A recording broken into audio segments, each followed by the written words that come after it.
Hi, I am Nitin Kumar. Welcome all you on the IQ Civils platform. As we know, IQ Civils has been reviewed as civil services #1 institute as far as Northeast is concerned in terms of the quality training.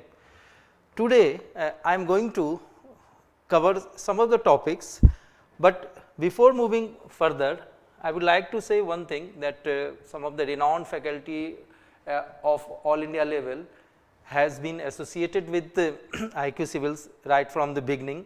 As we can see here, S.K. Jha sir, Mr. Pandey, Anush sir, the director himself, and Alok sir, they all are the luminaries in their respective subject. And beside that, you can see the Google review and some of the review by our previous students. And as far as the quality education is concerned, we are at #1 in Northeast and very soon in all over India. So, what is the today's topic? What is the today's topic? I am going to discuss with you two topics which are related to polity and one topic which is related. This topic is related to polity, these two topics, and this Jerusalem Declaration is related to IR. So, let us begin one by one. Now, as far as first topic is concerned, that is the Dravid Nadu. Dravid Nadu. Now, why it is in the news? At first, the DMK MP A. Raja recently brought back this Dravid Nadu, this term in a focus. तो जहाँ तक news का सवाल है, आखिर ये news में है क्यों? क्लियर? तो सबसे पहले ये जाने कि DMK के MP DMK द्रविड़ मुनित कड़गम, जो कि तमिलनाडु की एक पॉलिटिकल पार्टी है, और उनके एक MP हैं कौन? ए राजा, जो कि मनमोहन सिंह के गवर्नमेंट के समय में मिनिस्टर भी रह चुके हैं. क्लियर? और उन्होंने हाल फिलहाल में इस टर्म को फिर से कहीं ना कहीं क्या किया है? उछाला है. क्लियर? और इस टर्म के पीछे आप ये समझिए कि आखिर मकसद क्या है, इस टर्म को फिर से क्वाइन क्यों किया गया है. So next point is what. इसमें आप समझे कि आइडिया क्या है कि सेपरेट स्टेट ऑफ तमिलनाडु बनाया जाए और उसमें द्रविड़ियन कल्चर को कहीं ना कहीं समावेशित किया जाए, यानी कि उसको इंटीग्रेट किया जाए, एक सेपरेट द्रविड़ियन होमलैंड हो जिसके अंदर तमिलनाडु तमिल भाषा, जिसके अंदर तमिल लैंग्वेज, पहली बात. दूसरी बात, मलयालम,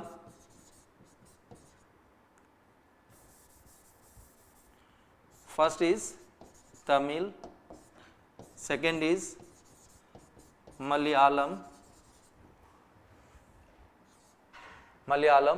इसके बाद तेलुगु. इन सभी भाषाओं को कहीं न कहीं इसके आधार पे पूरा का पूरा एक ब्रॉड द्रविड़ होमलैंड बनाने की बात कही गई है. और एक और भी भाषा है, दैट इज कन्नड़ा. तो ये चार जो भाषाएं बोली जाती है जिस क्षेत्र में, क्लियर, उसको मिलाकर एक बड़ा सा क्या बना जाए? द्रविड़ लैंड बनाया जाए. क्लियर? और उसको नाम क्या दिया गया? द्रविड़ नाडु का. क्लियर? अब आखिर जो ये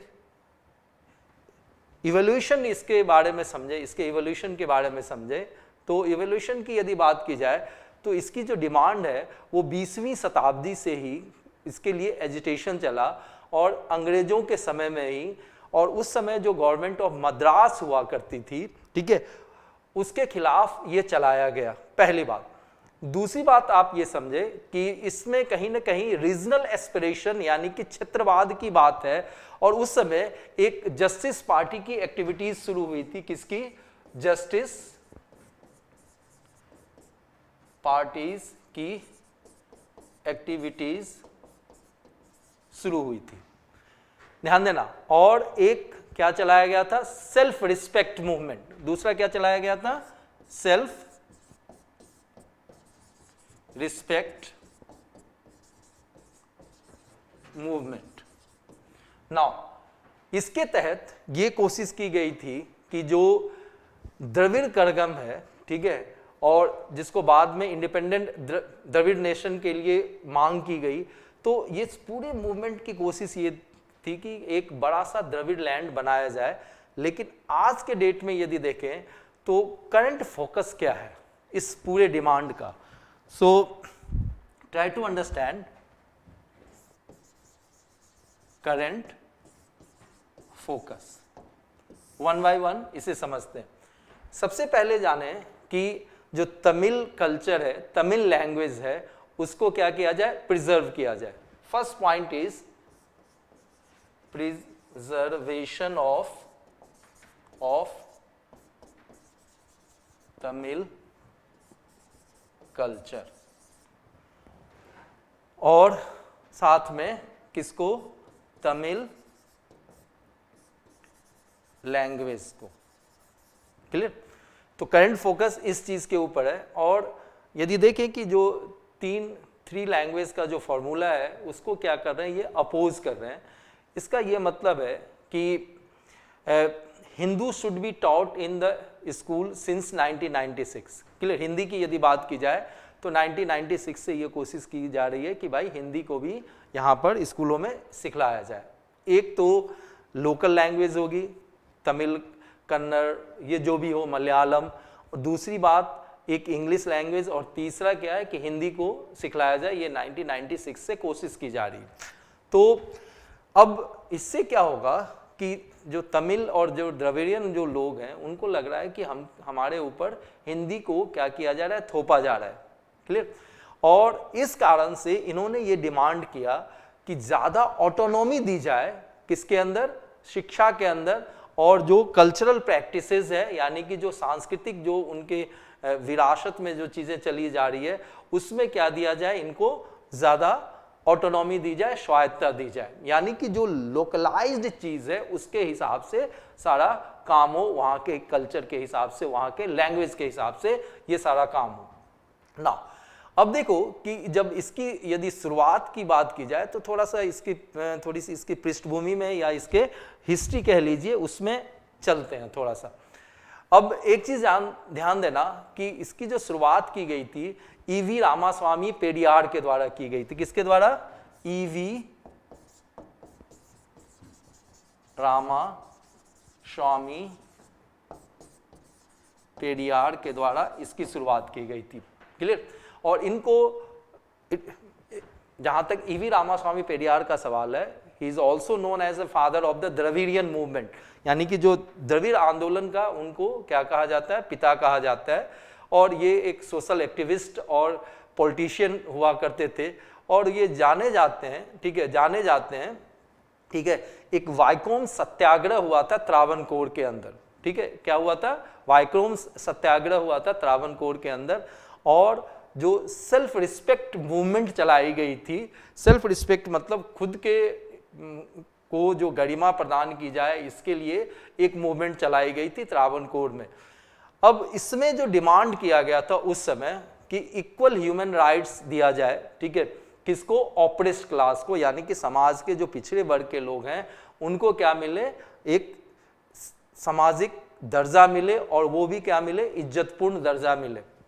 ध्यान देना, जिससे कि वो अपने आइडेंटिटी को और सेल्फ रिस्पेक्ट को क्या कर पाए, बना पाए। अब जहां तक वाइकोम सत्याग्रह की बात है और पेरियार का सवाल है, उनको इनवाइट किया गया था, एक एस रामानाथ हुआ करते थे, उनके द्वारा 1925 ईस्वी में, 1925 में। क्लियर? अब एक चीज आप और भी समझिए इसके अंदर कि जो प्रमोशन, उसमें जो पूरी की पूरी मूवमेंट की यदि बात की जाए या सेल्फ रिस्पेक्ट मूवमेंट की यदि बात की जाए, तो इसमें यह कहा गया था कि पहला तो विमेंस के राइट की क्या की जाए, प्रमोशन की जाए। पहली बात क्या की जाए, विमेंस राइट के प्रमोशन की, विमेंस राइट प्रमोशन, पहली बात। इसके बाद दूसरी चीज जो आप कह सकते हैं कि eradication of caste including birth control for health and wellbeing. तो इरेडिकेशन ऑफ कास्ट, क्लियर, यानी कि जो जाति है उसको क्या करना, खत्म करना, जिसमें कि एक चीज और थी, बर्थ कंट्रोल नहीं, और जिससे कि वुमेन्स का क्या हो सके, एम्पावरमेंट हो सके, और इनका क्या हो पाए, हेल्थ बना रहे, ठीक है, हेल्थ क्या रहे इनका बना रहे। और साथ में जब इरेडिकेशन ऑफ कास्ट होगी और साथ में वुमेन की एम्पावरमेंट होगी तो फिर समाज में एक क्या होगा, बदलाव सा होगा, ठीक है।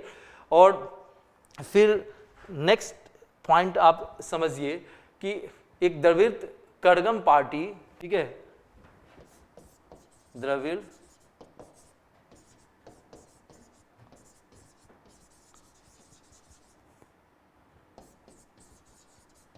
ये पार्टी कब बनाई गई, क्लियर, तो 1879 से लेकर, ठीक है, शुरुआत हुई, ठीक है, और 1879 से लेकर 1973 तक, ठीक है, ये पीरियड रहा, ठीक है, किनका, तो मैंने आपको बताया था एस रामानाथन का, और इस चीज को एक एनिवर्सरी के रूप में हर एक साल मनाया जाता है, और 17 सितंबर, ध्यान देना, 17 सितंबर को ऑब्जर्व किया जाता है, किस रूप में, सोशल जस्टिस डे के रूप में, सोशल जस्टिस डे के रूप में, कहां पर, तमिलनाडु में, और ये डेट आप याद रखेंगे, 17 सितंबर, क्लियर। तो ये पहला टॉपिक था, और दूसरा टॉपिक जो हमारा है वो किससे रिलेटेड है, तो वाइस प्रेसिडेंट के इलेक्शन से, ठीक है, किसके इलेक्शन से, वाइस प्रेसिडेंट के इलेक्शन से। अब एक चीज आप ये जाने कि इलेक्शन कमीशन ऑफ इंडिया ने एक नोटिफिकेशन या अधिसूचना जारी कर दी है कि वाइस प्रेसिडेंट का जो इलेक्शन होगा वो 6 अगस्त को होगा, और जो नेक्स्ट जो वाइस प्रेसिडेंट होंगे वो हमारे 16th वाइस प्रेसिडेंट होंगे, क्लियर, इसके इलेक्शन के लिए। अब एक चीज ये ध्यान हो कि आर्टिकल 66 में वाइस प्रेसिडेंट के इलेक्शन का क्या दिया गया है, बात की गई है। आर्टिकल 66 में तो देखिए, article 66, this is about vice president of India, clear, Bharat के वाइस प्रेसिडेंट के बारे में ये दी गई है, ये पद है। अब अलग अलग थोड़े से प्रोविजंस देख लें वाइस प्रेसिडेंट से रिलेटेड क्या है, और उसके बाद समझेंगे कि वाइस प्रेसिडेंट का इलेक्शन कैसे होता है। तो दूसरे प्रोविजंस की यदि बात की जाए, अदर प्रोविजंस, तो सबसे पहले अंडर आर्टिकल 63 की यदि बात की जाए तो it provides for the vice president of India, clear, provides for the vice president of India, पहली बात। दूसरी बात, आर्टिकल 64 की यदि बात की जाए, अंडर आर्टिकल 64, तो आप ये जाने कि वाइस प्रेसिडेंट जो होते हैं वो एक्स ऑफिसियो चेयरमैन होते हैं काउंसिल ऑफ स्टेट के, ex officio chairman of council of state, council of state. और काउंसिल ऑफ स्टेट जैसा कि आप जानते हो कि ये क्या होता है हमारा, राज्यसभा होता है, क्लियर। राज्यसभा जो कि क्या है, अपर हाउस है, क्लियर, जो कि क्या है, अपर हाउस है। अब एक चीज और आप समझे कि यहां पर है क्या, जो वाइस प्रेसिडेंट है, अब यहां पर एक वर्ड आप समझिए, एक्स ऑफिशियो। ऑफिशियो का क्या मतलब है, ठीक है, एक्स ऑफिशियो का क्या मतलब है, ये समझिए थोड़ा सा। जो वाइस प्रेसिडेंट है, इनका कोई काम नहीं होता, क्लियर, इनका कोई काम नहीं होता, पहली बात तो ये समझिए। अब वाइस प्रेसिडेंट एक तरीके का ऐसा पोस्ट है जो कि कोई इमरजेंसी जैसी सिचुएशन आ जाए, यानी कि प्रेसिडेंट की मृत्यु हो जाए, प्रेसिडेंट ने रिजाइन कर दिया, या प्रेसिडेंट को इम्पीचमेंट से हटा दी गई, मतलब आप कैजुअल वैकेंसी कहें, ठीक है, जब भी हो, मतलब 5 साल का कार्यकाल होता है प्रेसिडेंट का, और इस बीच में यदि उनके पोस्ट वैकेंट हो जाए तो ऐसी स्थिति में वाइस प्रेसिडेंट प्रेसिडेंट की जगह लेते हैं और काम को संभालते हैं, ठीक है। ये तो इमरजेंसी सिचुएशन में है, लेकिन आप ये समझो ना कि उनको तो 5 साल वाइस प्रेसिडेंट को बिठा के तो नहीं दिया जाएगा सैलरी, समझिए, तो इनसे काम लिया जाता है। और काम किस चीज का लिया जाता है कि ये राज्यसभा के क्या होते हैं, चेयरमैन होते हैं, और चेयरमैन के रूप में ये क्या करते हैं, प्रिजाइड करते हैं किसको, राज्यसभा को, क्लियर, यानी कि राज्यसभा का की जो गतिविधि है, उसका जो कामकाज है, उसको ये देखते हैं, कंट्रोल करते हैं, नियंत्रित करते हैं, सुचारू रूप से कामकाज चले, ये देखना इनका काम। तो एक्स ऑफिसियो जब भी कहा जाए तो हिंदी में इसका मतलब होता है पदेन, यानी कि जो भी भारत का राष्ट्रपति बनेगा, उपराष्ट्रपति बनेगा, सॉरी, जो भी भारत का उपराष्ट्रपति बनेगा, वो आपसे आप खुद ब खुद क्या होगा, चेयरमैन हो जाएगा, किसका, राज्यसभा का। Is it okay? तो इस चीज को क्या कहा जाता है, एक्स ऑफिसियो, ऑटोमेटिकली आप कह लीजिए नाउ। अब देखो नेक्स्ट जो टर्म है, आपको आर्टिकल आप समझिए, वो क्या है, आर्टिकल 65 है। क्या है, आर्टिकल 65। और आर्टिकल 65 ये कहता है कि जो वाइस प्रेसिडेंट होंगे, ठीक है, समझना, अंडर आर्टिकल 65, क्लियर, आर्टिकल 65 ये कहता कि जो वाइस प्रेसिडेंट होंगे, वो प्रेसिडेंट का पोस्ट यदि खाली हो जाए, चाहे वो डेथ के कारण से हो, रेजिग्नेशन के कारण से हो, रिमूवल के कारण से हो, उनको इम्पीचमेंट के द्वारा जब रिमूव कर दिया जाता है, तो वो यानी कि वाइस प्रेसिडेंट प्रेसिडेंट की जगह लेंगे जब तक कि नए प्रेसिडेंट अपने ऑफिस में नहीं आ जाते, यानी कि नया राष्ट्रपति अपना पदभार न संभाल ले, क्लियर, तब तक वो बने रहेंगे। नाउ अब देखो एक चीज आप ये जाने कि कभी कभी ऐसा भी होता है कि प्रेसिडेंट अपने पोस्ट पे हैं, लेकिन एब्सेंट हो गए, इलनेस हो गई, बीमारी हो गई, या किसी और काम से प्रेसिडेंट अपना कामकाज नहीं कर पा रहे हैं, तो भी ऐसी स्थिति में वाइस प्रेसिडेंट उनकी जगह लेंगे, क्लियर। ये व्यवस्था आपको किसके अंदर मिल जाएगी, तो आर्टिकल 65 के अंदर। अब देखिए आर्टिकल 67 जो कि यहाँ पर रेलिवेंट है, ठीक है, इसमें ये दिया गया कि जो वाइस प्रेसिडेंट होंगे वो उनका टर्म क्या होगा, 5 इयर्स का होगा, क्लियर। और एक चीज ध्यान देना, लेकिन एक चीज है कि ऐसा नहीं कि 5 साल के बाद वो एग्जैक्टली अपना पोस्ट वैकेंट कर देंगे, ऐसा कुछ नहीं है।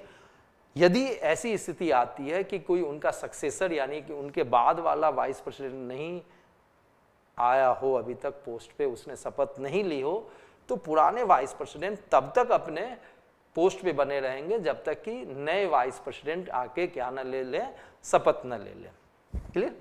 अब वाइस प्रेसिडेंट के पोस्ट का जहां तक सवाल है, तो ये एक चीज आप जानिए कि प्रेसिडेंट के ऑफिस के बाद, यानी कि प्रेसिडेंट के पद के बाद जो सेकंड हाईएस्ट कॉन्स्टिट्यूशनल ऑफिस होती है, वो किसकी होती है, वाइस प्रेसिडेंट की होती है। और यदि ऑर्डर ऑफ प्रेसिडेंस की यदि बात की जाए, ऑर्डर ऑफ प्रेसिडेंट आप ऐसे समझिए कि जब सरकारी कोई समारोह हो रहा होता है, यानी कि गवर्नमेंट का कोई सेरेमनी हो रहा होता है, तो ऐसी स्थिति में होता क्या है कि एक क्रम से चलते हैं जो भी कॉन्स्टिट्यूशनल फंक्शनरीज हैं, क्लियर। तो पहले क्रम में कौन होंगे, राष्ट्रपति होंगे, उसके बाद उपराष्ट्रपति होते हैं, ये ऑर्डर ऑफ प्रेसिडेंस है, समझिए इस चीज को। तो सेकंड नंबर पे कौन होते हैं, तो हमारे उपराष्ट्रपति हैं।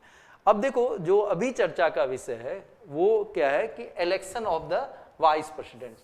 क्या, election of the vice president, election of vice president, इस चीज को समझिए। देखिए इनको एक इलेक्टरल कॉलेज के द्वारा इलेक्ट किया जाता है, पहली बात, ठीक है। और जो वोटिंग जो होती है वो सीक्रेट बैलेट के थ्रू होती है। किसके थ्रू होती है, सीक्रेट बैलेट के थ्रू होती है, मतलब गुप्त मतदान होता है, यानी कि आपने किस कैंडिडेट को मतदान किया है वो आपको बताना नहीं होता है, क्लियर। और जैसा कि राष्ट्रपति के केस में आप देखिए कि proportional representation by single transferable vote होती है, यानी कि अनुपातिक एवं एकल संक्रमणीय पद्धति के द्वारा। तो ये चीज़ यहाँ भी होती है जैसा कि राष्ट्रपति के केस में होता है, और इस चीज़ को मैंने विस्तार से पिछले वीडियो में बताया था कि सिंगल ट्रांसफरेबल वोट क्या होती है। अब देखो कि जो भी वोट डालेगा, क्लियर, और जो भी वोट डालेगा यानी कि जो इलेक्टरल कॉलेज का मेंबर है वो अपना प्रेफरेंस मार्क कर देता है, ठीक है। मान लो कि 4 कैंडिडेट हैं या 2 कैंडिडेट हैं, तो वो अपना प्रेफरेंस मार्क कर देगा। अब एक चीज इसमें आप समझने लायक बात है कि पहला प्रेफरेंस तो आपको मार्क करना ही पड़ेगा जब आप वोट डाल रहे हैं। हाँ, दूसरा प्रेफरेंस आप टिक करें ना करें ये आपके ऊपर ऑप्शनल होता है, मतलब आपके ऊपर, आप पे मर्जी पे है जो इलेक्टरल कॉलेज के जो मेंबर होते हैं, ठीक है।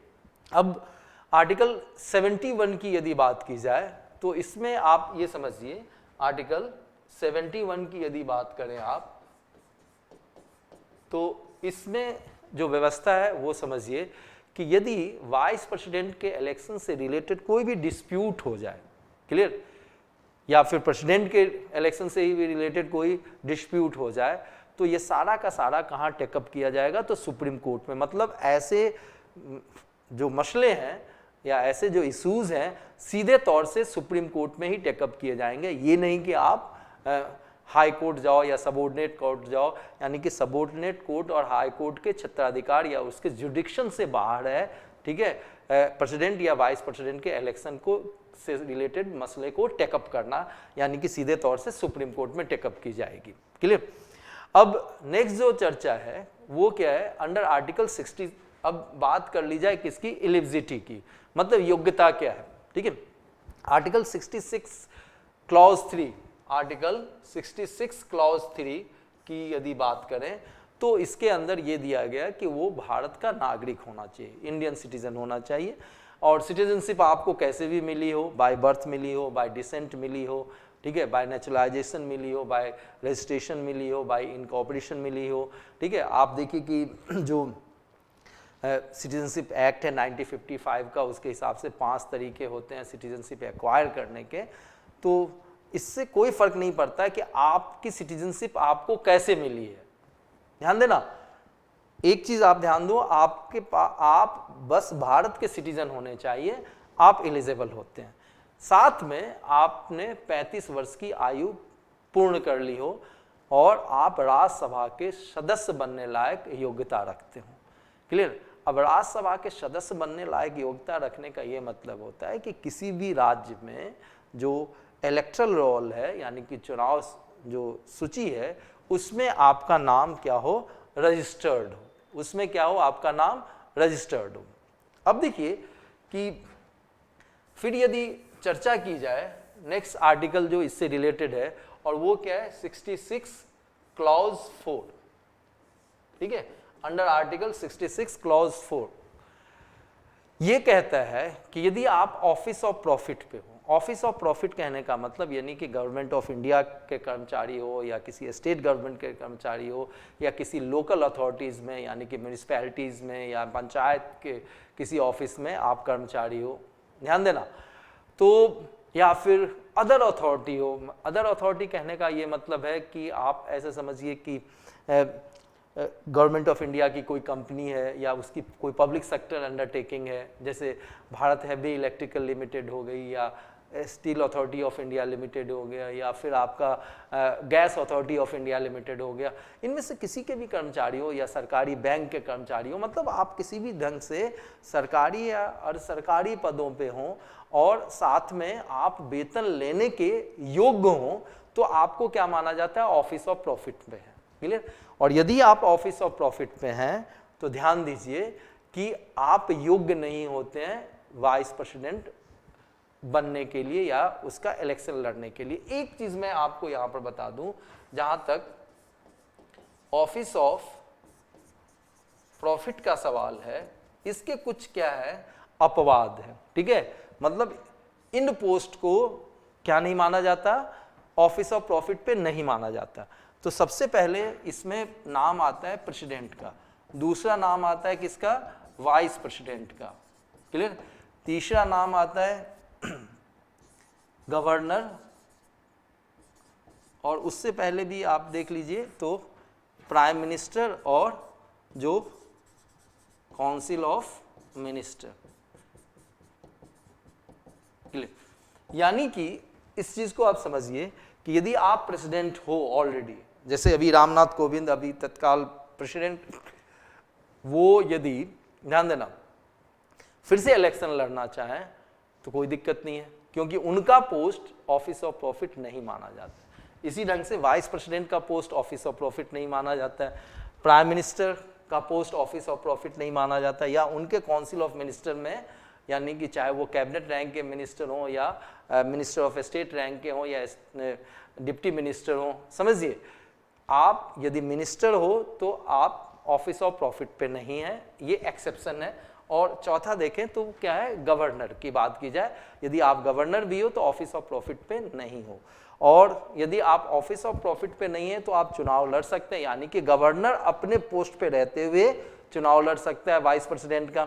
ठीक है, प्राइम मिनिस्टर अपने पोस्ट पे रहते हुए या काउंसिल ऑफ मिनिस्टर के कोई भी सदस्य पोस्ट पे रहते हुए वाइस प्रेसिडेंट का चुनाव लड़ सकते हैं। ठीक है, आप एक चीज ध्यान दीजिए, जैसे कि अभी जो वेंकैया नायडू हैं जो कि वाइस प्रेसिडेंट हैं, जिस समय उन्होंने इलेक्शन लड़ा था वो क्या थे, केंद्र में, ठीक है, मोदी जी की जो पहली सरकार थी उसमें क्या थे, अर्बन डेवलपमेंट मिनिस्टर थे, और पोस्ट पे रहते ही उन्होंने इलेक्शन लड़ लिया। क्यों? क्योंकि मिनिस्टर का पोस्ट जो है ऑफिस ऑफ प्रॉफिट में नहीं आता है, एक्सेप्शन की बात की जाए। क्लियर? ध्यान दीजिए, लेकिन यदि आप ऑफिस ऑफ प्रॉफिट पे हो और वाइस प्रेसिडेंट का इलेक्शन लड़ना चाहते हो तो ऐसी स्थिति में पहले आपको क्या करना पड़ेगा, वो पोस्ट वैकेंट करना पड़ेगा, रिजाइन करना पड़ेगा, तब जाके आप क्या कर सकते हैं, इलेक्शन लड़ सकते हैं। ध्यान देना। और यदि आप किसी भी लेजिस्लेचर का हिस्सा है, ठीक है, ध्यान देना, और स्टेट लेजिस्लेचर की बात कर ली जाए या पार्लियामेंट की बात कर ली जाए, ठीक है, यदि आप मेंबर ऑफ पार्लियामेंट हो या एमएलए हो या एमएलसी हो, मेंबर ऑफ लेजिस्लेटिव काउंसिल हो, तो ऐसी स्थिति में यदि आप वाइस प्रेसिडेंट के लिए चुने जाते हैं ना, तो आपको क्या करना पड़ेगा, रिजाइन करना पड़ेगा, और उसके बाद ही कुछ हो सकती है आप, ठीक है, चुने जाते हैं तो आपको अपने पोस्ट को क्या करना पड़ता है, वैकेंट करना पड़ता है। I suppose this point is ample clear to all of you. देखिए नेक्स्ट, अब समझे कि आखिर इनके इलेक्शन में वोट डालेगा कौन। क्लियर? तो इसका क्या होता है, एक इलेक्टोरल कॉलेज होता है। क्या होते हैं, इलेक्टोरल कॉलेज होता है, और ध्यान देना जिसको कि निर्वाचक मंडल कहते हैं, यानी कि इसके जो सदस्य होंगे वही वोट डाल सकते हैं। और इसमें होता कौन है, consist of members of both house of parliament, parliament, both house of parliament, ध्यान देना। अब यहां पर आप देखिए तो प्रेसिडेंट और वाइस प्रेसिडेंट के इलेक्शन में यहां थोड़ा सा फर्क आपको दिख जाएगा कि प्रेसिडेंट के इलेक्शन में ध्यान देना सिर्फ और सिर्फ इलेक्टेड मेंबर्स ही भाग लेते हैं, क्लियर, वोट डालते हैं। लेकिन वाइस प्रेसिडेंट के इलेक्शन की यदि बात की जाए तो इसमें इलेक्टेड प्लस नॉमिनेटेड दोनों ही हिस्सा लेते हैं, इलेक्टेड प्लस नॉमिनेटेड दोनों ही क्या लेते हैं, हिस्सा लेते हैं। अब देखें कि जहां तक पार्लियामेंट का सवाल है, ठीक है, और सिर्फ पार्लियामेंट के ही सदस्य इसमें हिस्सा लेते हैं, ये याद रखना है। और पार्लियामेंट में आप जान ही रहे हो कि एक राज्यसभा होता, एक राज्यसभा होता है और एक क्या होता है, लोकसभा होता है, क्लियर, एक राज्यसभा होता है और एक क्या होता है, लोकसभा होता है, क्लियर। राज्यसभा में 233 तो हमारे क्या होते हैं, इलेक्टेड मेंबर्स होते हैं, इलेक्टेड मेंबर्स होते हैं। इसके बाद देखिए तो लोकसभा में 12 नॉमिनेटेड मेंबर्स होते हैं, क्या होते हैं, नॉमिनेटेड मेंबर्स होते हैं। और नॉमिनेटेड मेंबर्स कौन होते हैं, ठीक है, जिसने आर्ट, लिटरेचर,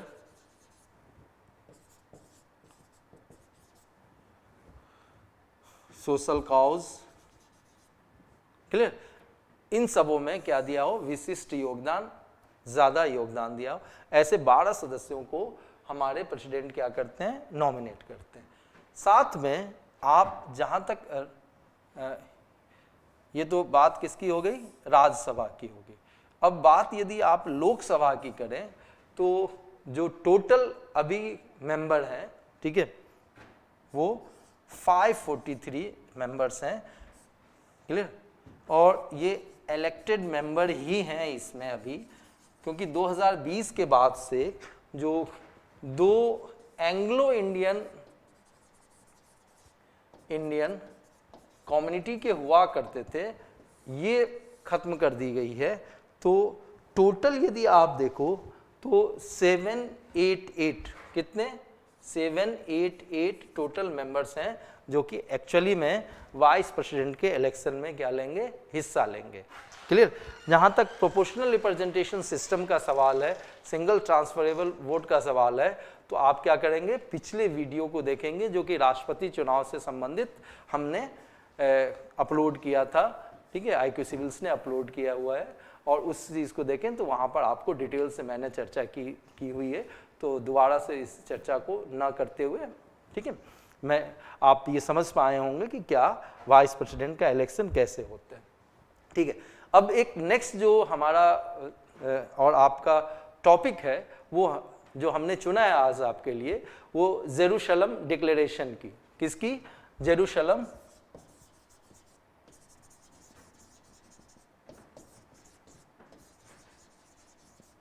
डिक्लेरेशन की, ठीक है। तो ये एक्चुअली है क्या, समझिए, ये चर्चा में क्यों है, क्योंकि जो अभी अमेरिका के राष्ट्रपति हैं, ठीक है, जो बाइडेन की बात की जाए, जो कि डेमोक्रेट पार्टी से हैं, क्लियर, उन्होंने अभी क्या किया है कि जेरूशलम या इजराइल की यात्रा की है। और वहाँ पर ये कहा गया कि एक ज्वाइंट प्लेज किया गया। ज्वाइंट प्लेज कहने का मतलब संयुक्त रूप से एक प्रतिज्ञा ली गई और उसके ऊपर सिग्नेचर किया गया, और इसको नाम क्या दिया गया है, the Jerusalem US Israel strategic partnership joint declaration, clear, Jerusalem US Israel strategic partnership joint declaration. अब समझिए इसका हाईलाइट क्या है, ठीक है। हाईलाइट की यदि बात की जाए तो दोनों ही देश ने एक दूसरे के साथ प्रतिबद्धता दिखलाई है, प्लेज किया है कि भाई वो ईरान को किसी भी तरह का न्यूक्लियर आर्म्स क्या नहीं करेंगे, सप्लाई नहीं करेंगे, ध्यान देना। और साथ में डिफेंस प्रोजेक्ट जैसे कि लेजर इंटरसेप्टर की बात की जाए या सिविलियन टेक्नोलॉजी की यदि बात की जाए, तो डिफेंस प्रोजेक्ट के अंदर दोनों ही देश क्या करेंगे, एक दूसरे के साथ कोऑपरेट करेंगे। अब एक चीज आप ध्यान दें कि आखिर ये सिग्निफिकेंट क्यों है, why it is significant. Clear, ये एक तरीके से ये दिखला रहा है कि डिप्लोमेसी के थ्रू आप तेहरान को या ईरान को क्या करना चाह रहे हैं, अलग करना चाह रहे हैं, और अलग किया ही हुआ है, उस पर अभी मैं थोड़ी देर में चर्चा करूंगा। ठीक है, एक it's sort of show off unity of allies, यानी कि जो मित्र राष्ट्र हैं यानी कि इजराइल और यूएसए, वो दिखला रहे हैं एक तरीके से कि भैया हम किसके खिलाफ हैं, तो ईरान के खिलाफ हैं। किसके खिलाफ हैं, तो ईरान के खिलाफ हैं। क्लियर, यहां तक बात समझ में आ गई आप लोगों को। अब देखो कि जैसा कि मैंने ये बताया कि ये साइन किसके किसके बीच में किया गया, तो यूएस प्रेसिडेंट जो करंट प्रेसिडेंट है वो उनकी पहली विजिट है कहां पर, तो इजराइल के अंदर, और दूसरी तरफ इजराइल के प्राइम मिनिस्टर के बीच में। क्लियर, अब देखो ये सिग्नेचर कहां पर किया गया, तो जेरूशलेम में किया गया, और इसी कारण से इसको नाम क्या दिया गया, जेरूशलेम डिक्लेरेशन का नाम दिया गया। अब देखिए कि लेकिन थोड़ी सी पृष्ठभूमि को आप और हम समझे तो ज्यादा बेहतर है। ठीक है, 2018 की यदि बात की जाए, ठीक है, थोड़ी सी बात पीछे की कर ली जाए, तो बात नवंबर 2018 की है, नवंबर 2018 की है, समझिए। अब ये क्यों महत्वपूर्ण हो चुका, क्लियर, उस समय यूनाइटेड स्टेट्स ने इंडिया और 7 दूसरे देशों को एक तरीके का छूट दिया, ठीक है, ईरान के सैंक्शन के ऊपर, और साथ में कुछ समय के लिए रिलीफ दी गई। मतलब ईरान के ऊपर जो सैंक्शन लगाया गया था, यानी कि ईरान के ऊपर जो प्रतिबंध लगाया गया था, क्लियर, उस प्रतिबंध में भारत को शामिल नहीं किया गया, यानी कि भारत जो है वो एज यूजुअल अपना बिजनेस करता रहे, किसके साथ, तो ईरान के साथ। क्लियर, देखिए अब यहां पर आप कंफ्यूज ना हो काटसा से। काटसा क्या है, countering American adversaries through sanction act. Clear, ये क्या है, एक घरेलू कानून है, किसका, यूएसए का, जिसके तहत यूएसए गवर्नमेंट उन सारे देश के ऊपर प्रतिबंध लगाती है जो ईरान के साथ, नॉर्थ कोरिया के साथ और रूस के साथ कोई डिफेंस का क्या करेगा, डील करेगा या कोई फाइनेंशियल डील करेगा। मतलब अमेरिका के ये एडवर्सरीज हैं, और यदि आप इसके साथ डील करते हो तो आपके ऊपर क्या लगा दिया जाएगा, प्रतिबंध लगा दिया जाएगा। क्लियर, काटसा की बात अलग है, और मैं जो यहाँ पर बात कर रहा हूँ अभी थोड़ी देर में आप समझ पाएंगे, JCPOA की बात कर रहा हूँ। क्लियर, तो अब देखिए कि जो ईरान पे जो प्रतिबंध लगाया गया, इस मामले में 2018 में भारत को छूट दे दी गई। क्लियर, और भारत को क्या दिया गया, टेम्पररी रिलीफ दिया गया। क्लियर, अब देखिए कि ये यूएस सैंक्शन है क्या, यूएस सैंक्शन है क्या, ये ईरान के अगेंस्ट में सैंक्शन है, उसके इकोनॉमिक एक्टिविटी पे, उसके ट्रेड एक्टिविटी पे, उसके साइंटिफिक एक्टिविटी पे, और उसके मिलिट्री एक्टिविटी पे। ध्यान देना, मतलब मैंने आपसे बात की किसकी किसकी, इकोनॉमिक एक्टिविटी पे, ट्रेड, फिर साइंटिफिक और मिलिट्री, इसके ऊपर ईरान पे क्या लगाया गया, सैंक्शन लगा दिया गया, यानी प्रतिबंध लगा दिया। क्लियर, अब इस बैन के अंदर देखो है क्या, कि ईरान को कोई एयरक्राफ्ट सेल नहीं कर सकता, पहली बात। दूसरी बात, ईरान का कोई एविएशन फर्म है, यानी कि वहां का कोई उड्डयन फर्म है, ध्यान देना, उड्डयन फर्म से को आप किसी भी तरह का पार्ट्स भी बेच नहीं सकते। मतलब ईरान की कोई जो सिविलियन एयरलाइंस है, नहीं, जो कि आम नागरिकों को एक जगह से दूसरे जगह ले जाती है, उसको यदि किसी पार्ट्स की ज़रूरत पड़ गई उसके जहाज़ के लिए, उसके रखरखाव के लिए, मेंटेनेंस के लिए, तो आप क्या नहीं कर सकते, उसको पार्ट्स बेच नहीं सकते। ये भाई प्रतिबंध का हिस्सा है। क्लियर, अब देखिए कि नेक्स्ट जो और चर्चा की जाए वो क्या है, कि ईरान के न्यूक्लियर डील की। क्लियर, जिसको कि ईरान के न्यूक्लियर डील की, न्यूक्लियर डील की। समझिए, इस न्यूक्लियर डील को joint comprehensive plan of action भी कहते हैं। क्या कहते हैं? Joint comprehensive plan of action, या फिर इसको शॉर्ट फॉर्म में JCPOA कहा जाता है। क्लियर? याद रखेंगे। और ये हुआ कब? तो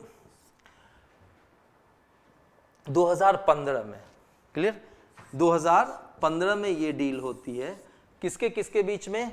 एक तरफ ईरान और दूसरी तरफ जो परमानेंट 5 हैं और +1। परमानेंट 5 की यदि बात की जाए तो यूनाइटेड नेशन सिक्योरिटी काउंसिल के अंदर जो परमानेंट सदस्य हैं, वीटो वाले जो सदस्य राष्ट्र हैं, जिसमें कि US है, UK है, फ्रांस है, रसिया है, चाइना है, ये तो P5 हो गए। इसके अलावा एक और है, वो कौन है? जर्मनी। तो P5 प्लस जर्मनी एक तरफ और दूसरी तरफ ईरान, ठीक है। इनके बीच में क्या होता है? समझौता होता है 2015 में, ठीक है। अब इन समझौते के अंदर जो मुख्य प्रावधान या प्रोविजंस थे वो क्या थे, ये थोड़ा समझना। क्लियर? कि भाई ईरान के ऊपर एक रिस्ट्रिक्शन लगाई गई कि आप यूरेनियम का एनरिचमेंट नहीं कर सकते। क्या नहीं कर सकते? यूरेनियम का एनरिचमेंट नहीं कर सकते, यानी कि उसको इनरिच करके वेपन ग्रेड का नहीं बना सकते, या फिर आप जो सेंट्रीफ्यूग्स होते हैं डिवाइस जो है के लिए यूरेनियम इनरिचमेंट के लिए, वो नहीं आप यूज कर सकते हैं। साथ में जो प्लूटोनियम इनरिचमेंट की बात की जाए वो भी आप नहीं कर सकते। ये सारे रिस्ट्रिक्शंस लगाए गए। और साथ में जो एक ब्रेकआउट टाइम होता है उसको बढ़ाकर क्या कर दिया गया? 1 साल कर दिया गया।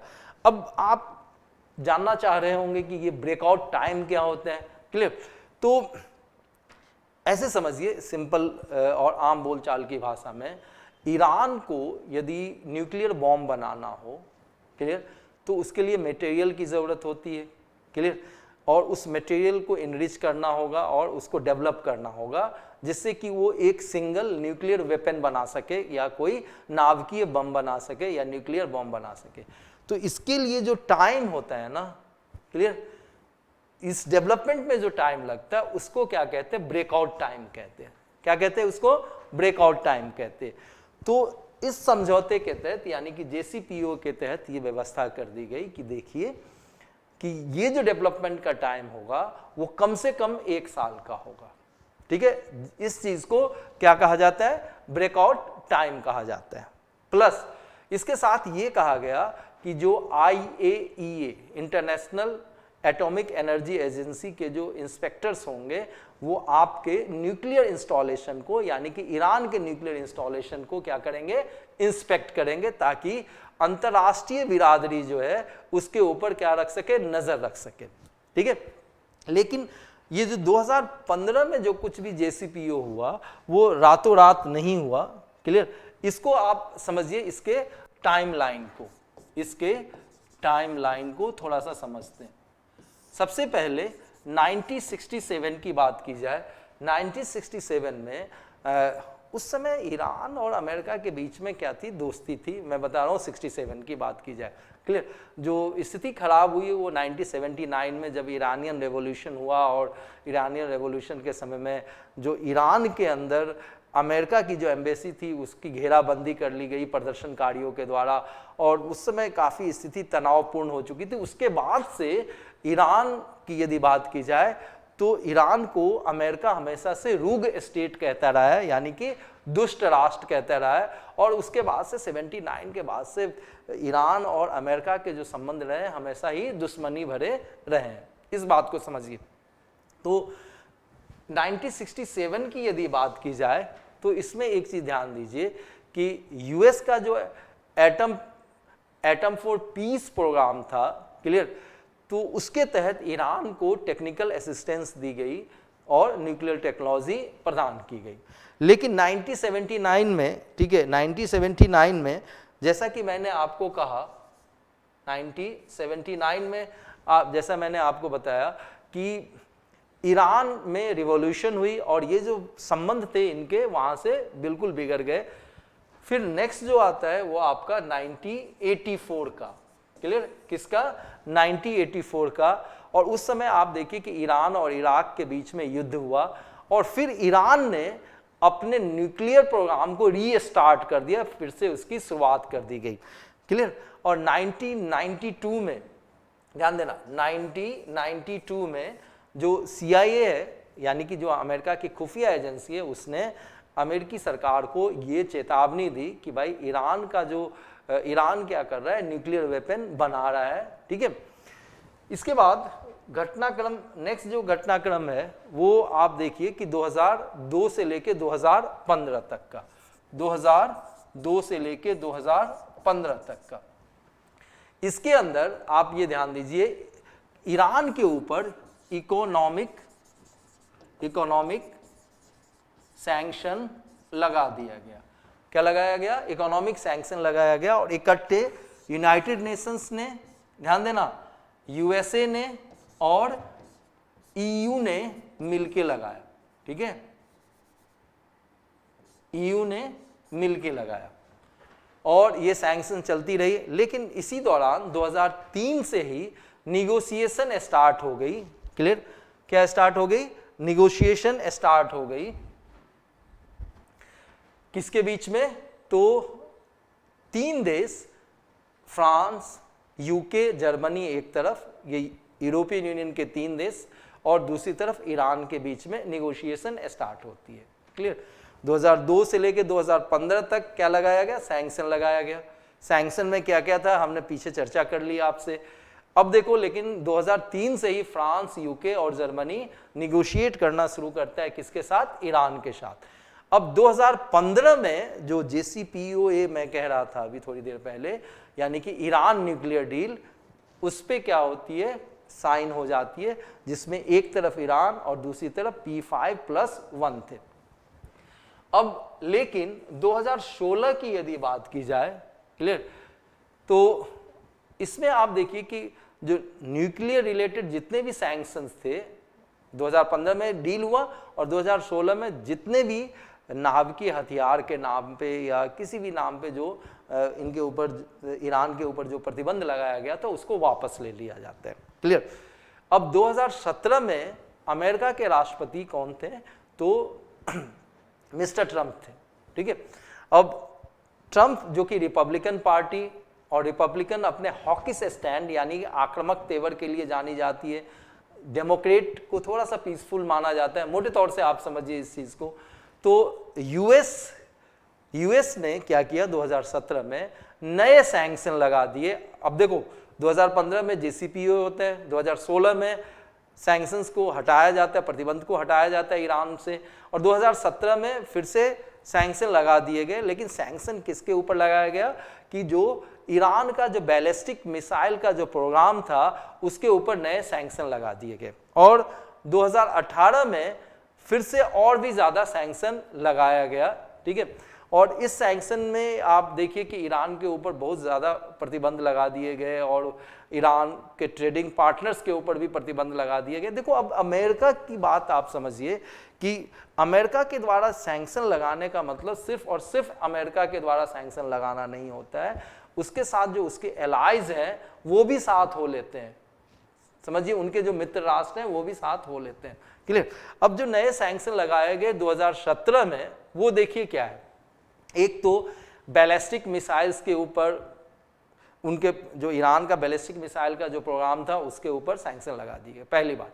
दूसरी बात, 7 जो ईरान की कंपनियां थी उसको टारगेट कर दिया गया, और 5 इंडिविजुअल जो कि ईरान के मिलिट्री में थे, ठीक है, और मिलिट्री प्रोग्राम को क्या कर रहे थे, सपोर्ट कर रहे थे, उनके ऊपर भी प्रतिबंध लगा दिया गया।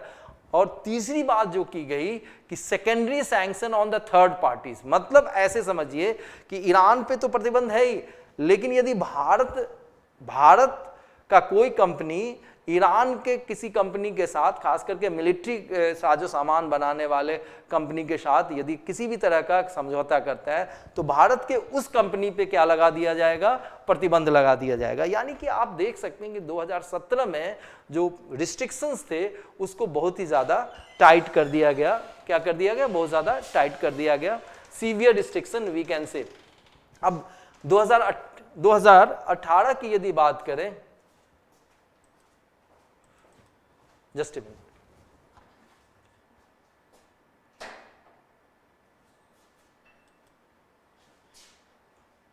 ओके, 2018 की यदि बात की जाए तो रिस्ट्रिक्शंस लगा दिए किस चीज के ऊपर, ईरान किसी भी तरह का परचेज नहीं कर सकता है, क्लियर, ध्यान देना, और ईरान यूएस करेंसी का प्रयोग नहीं करेगा इंटरनेशनल ट्रेड के अंदर, क्लियर। साथ में ईरान गोल्ड नहीं खरीद सकता है, दूसरे प्रीसियस मेटल्स को नहीं खरीद सकता है, क्लियर। और इसके बाद ईरान को कोई ऑटो पार्ट सेल नहीं करेगा, क्लियर। उसके जो कॉमर्शियल पैसेंजर एयरक्राफ्ट है उसको कोई कलपुर्जा या पार्ट्स नहीं देगा, और उससे रिलेटेड यदि कोई सर्विसेज है वो भी नहीं देगा, क्लियर।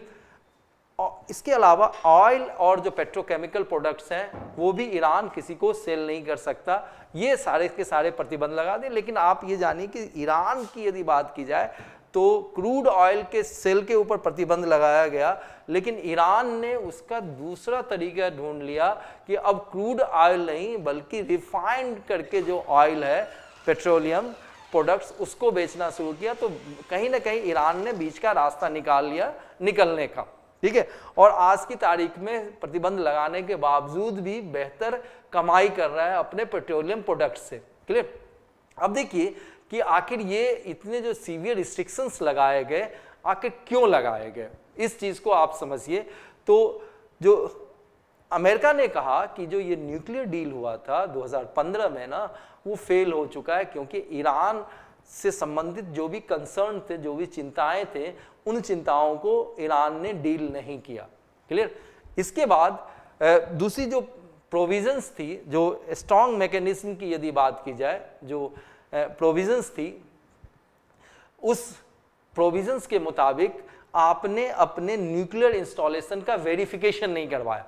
जैसा कि मैंने आपको बताया था कि जो कि IAEA के इंस्पेक्टर्स जो हैं वो ईरान के न्यूक्लियर इंस्टॉलेशन को क्या करेंगे, इंस्पेक्ट करेंगे। तो अमेरिका का ये कहना था कि आपने जो वादा किया है, ईरान ने जो वादा किया है वो आपने पूरा नहीं किया, इसके कारण से भैया इस न्यूक्लियर डील से मैं वापस हो रहा हूँ, क्लियर।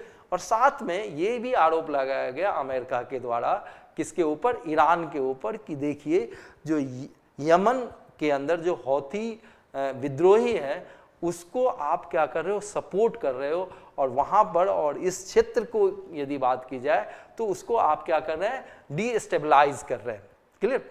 तो ये तो बात हो गई किस चीज की, कि प्रतिबंध का लगाया जाना और प्रतिबंध से वापस होना किसका, अमेरिका का, और वो भी किसके समय, ट्रंप के समय में, ध्यान देना। अब इसके ग्लोबल इंप्लीकेशंस क्या हुए, क्लियर, मतलब विश्व भर पे इसका क्या फर्क पड़ा। सबसे पहले ये जान लीजिए कि हमने आपको जैसे बताया था कि ईरान की किसी कंपनी के साथ कोई भी देश की कंपनी यदि डील करती है तो उसके ऊपर क्या लगा दिया जाता, प्रतिबंध लगा दिया जाता, किसके द्वारा, USA गवर्नमेंट के द्वारा। अब ऐसी स्थिति में यदि किसी भी कंट्री के कंपनी को अमेरिकी कंपनी को चुनना हो और ईरान की कंपनी को चुनना है, तो सर्टेनली आप जानते हो कि वो प्रेफर करेगा अमेरिकी कंपनी को, और ईरान की कंपनी को वो सेलेक्ट करेगा या छोड़ देगा, क्लियर। इसके अलावा जब ईरान अपने तेल को नहीं बेच सकता, बाद में तो उसने तौर तरीके अलग अपना लिए, यदि क्रूड ऑयल को शुरुआत में नहीं बेच सकता तो इसके कारण से क्या हुआ कि जो क्रूड ऑयल की जो प्राइस है वो काफ़ी ज़्यादा बढ़ गई ना। इसके बाद अमेरिका ने जब वापस लिया अपने को, किससे, JCPOA से, जो 2015 में हुआ था, 2018 में ये वापस हो जाते हैं, आप समझिए। तो ईरान को लगा कि भाई ऐसा है कि भाई अब तो जब फिर से प्रतिबंध लग ही जाएगा तो बेहतर है कि भैया न्यूक्लियर प्रोग्राम से को हम फिर से रीस्टार्ट कर लें, ठीक है। और अमेरिका के द्वारा इस JCPOA से या न्यूक्लियर डील से वापस होने के कारण से ईरान काफ़ी गुस्से में रहा और फिर उसने क्या किया, न्यूक्लियर प्रोग्राम को रीस्टार्ट कर लिया। क्लियर। इसके बाद देखिए कि वेस्ट एशिया, ठीक है, यानी कि जो मध्य पूर्व की यदि बात की जाए या पश्चिम, ठीक है, पश्चिमी एशिया की यदि बात की जाए, तो वहाँ की जो अर्थव्यवस्था थी वो कहीं ना कहीं प्रभावित होती है। इसके कारण से वहाँ पर अस्थिरता आती है। और ईरान की यदि बात की जाए, यदि ईरान रीस्टार्ट करता है अपने न्यूक्लियर प्रोग्राम को, और बाद में उसने किया भी, ठीक है, रीस्टार्ट किया भी, तो इसके कारण से सऊदी अरेबिया और इजराइल भी क्या हुआ, थोड़ा सा फ्यूरियस हुआ। और एक तरफ देखिए तो अमेरिका, सऊदी अरेबिया और इजराइल एक तरफ और ईरान दूसरी तरफ, ये एक चीज़ हुई उस समय इसके ग्लोबल इम्पैक्ट की यदि बात की जाए वापस लेने की। इसके बाद आप समझिए कि जो टेंशन है, क्लियर, यूएस का चाइना के साथ बढ़ा और यूएस का रसिया के साथ बढ़ा। एक तरफ चाइना, रसिया और ईरान है, क्लियर, दूसरी तरफ यूएस सऊदी अरेबिया के साथ, इजराइल के साथ। समझे इस चीज़ को, क्लियर। तो थोड़ी सी चीज़ें एक जनरल टर्म में समझने की कोशिश करते हैं, क्लियर। तो एक तरफ चाइना, रसिया,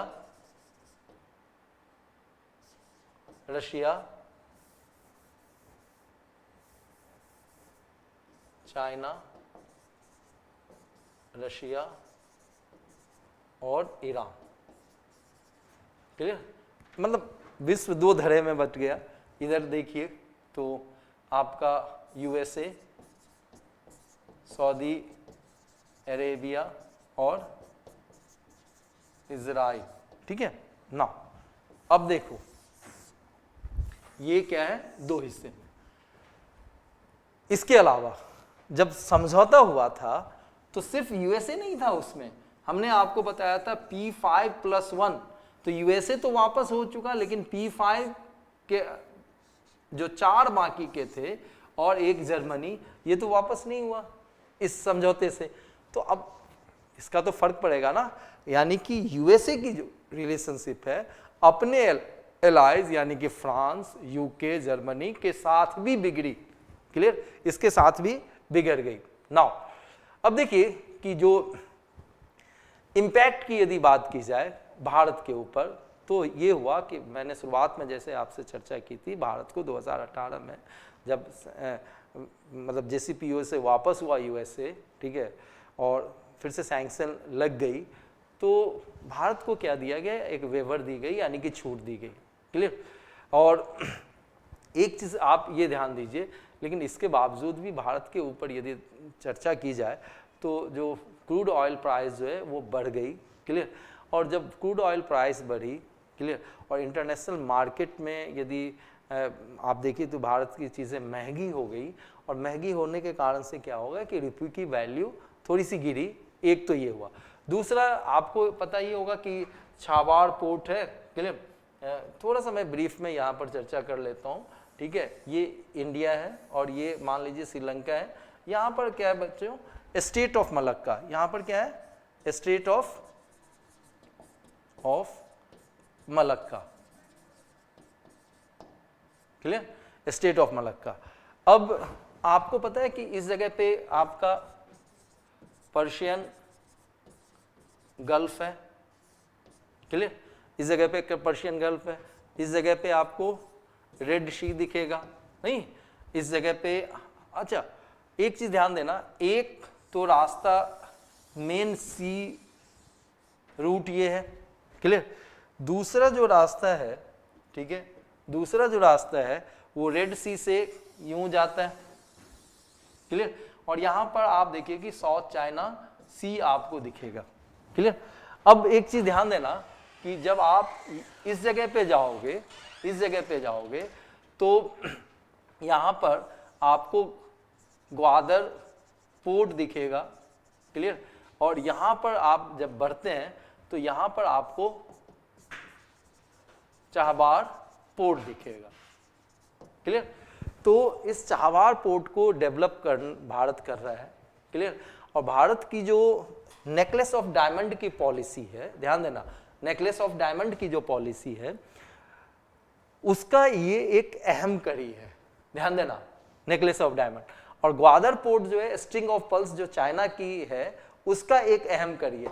तो कहीं ना कहीं ग्वादर पोर्ट को काउंटर करने के लिए चाबार पोर्ट को क्या किया जा रहा है, इसके अलावा आप देखिए कि जब एक बार चाबार पोर्ट से चाबार जैदान रेल लाइन और यहां पर फिर अफगानिस्तान में प्रवेश करेगा, क्लियर, और यहां से जो आपके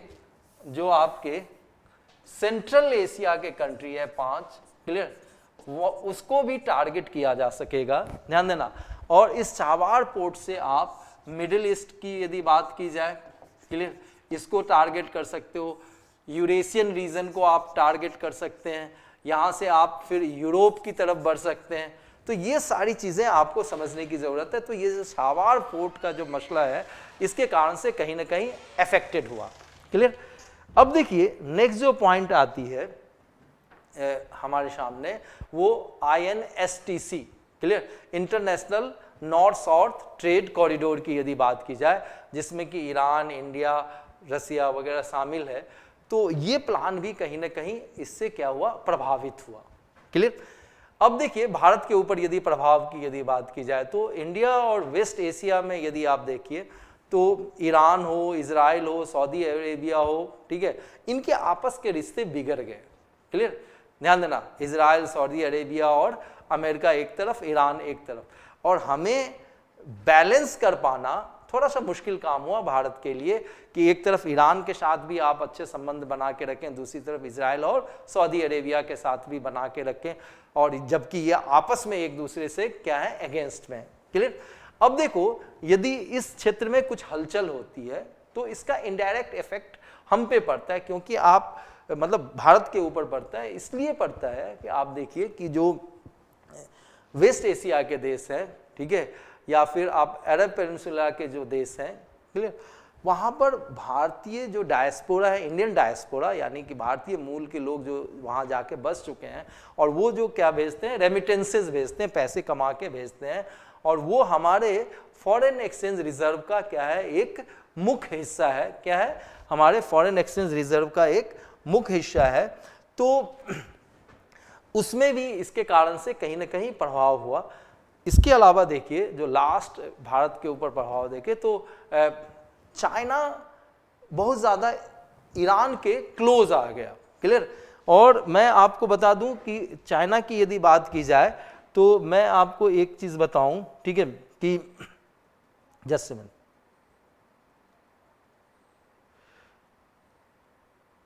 चाइना की यदि बात की जाए तो ईरान के बहुत क्लोज आ गया, और अगले 25 साल में 400 बिलियन US डॉलर के इन्वेस्टमेंट का प्लेस किया हुआ है चाइना ने, किसको, ईरान को, जिसमें से 280 बिलियन डॉलर, क्लियर, सिर्फ और सिर्फ